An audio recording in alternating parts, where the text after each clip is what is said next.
Hello everyone and welcome to Learning with JGU.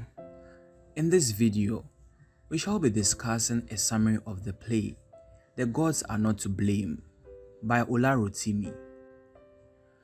Kindly give this video a thumbs up, subscribe to the channel, and hit the notification bell for more updates. Let's begin.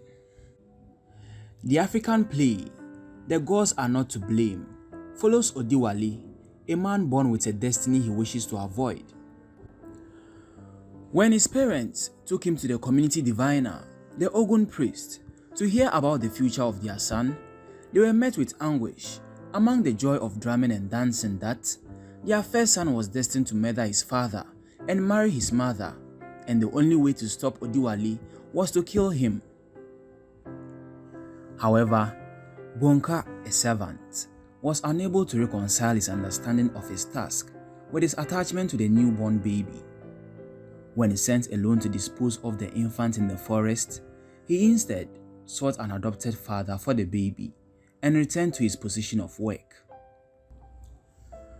Ogundele and Mobike, the foster parents who had no kids of their own, happily received the baby, and only a few individuals were aware that the child had been adopted. They had no idea who the child's biological parents were because Bonka had abandoned the two men in the woods without saying anything. Odiwale's uncle informed him the truth about his grown-up fate, but he kept out the fact that his real parents were unknown to him. As a result, he moved to a distant town where he bought a farm near the crossroads of 3-foot routes and worked hard to establish a comfortable living. Odiwale did not respond to anyone until one day an old man mocked the village from where he imagined he came, which Odiwale could not accept. He tried to use his mystic abilities against the old man, but the old man's powers proved to be stronger than his, so he killed him with a hoe in a desperate effort to save his life.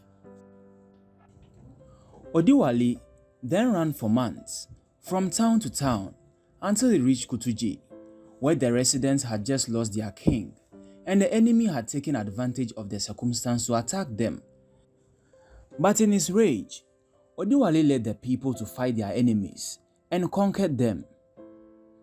Out of respect for him, they disobeyed tradition and declared him king of their land, which required him to marry the late king's wife, his mother, thereby fulfilling the prophecy that he would kill his father and marry his mother.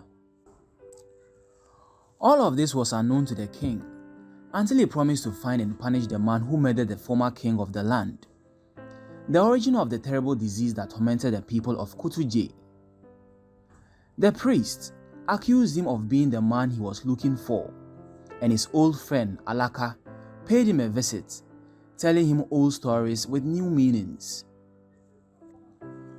Odiwale soon learned of a conspiracy involving the late king's son and an Ogun priest, and swore never to see Adiropo again. When the chiefs begged with him to disregard the priest's words, he was about to turn against them as well, until his wife, the queen mother, told him about her first son, whom the priest had asked to be thrown away in the bush because he was destined to kill his father and marry his mother, and that the king had reportedly been killed by armed robbers. Many more stories were shared to demonstrate that the priest's age had caught up with him and he could no longer be trusted.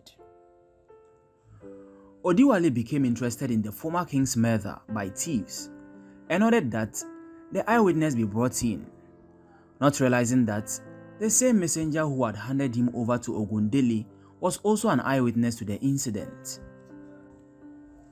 Bonka, now aged with grey hair all over, was held by Alaka to make sense of the stories, and he eventually revealed the truth.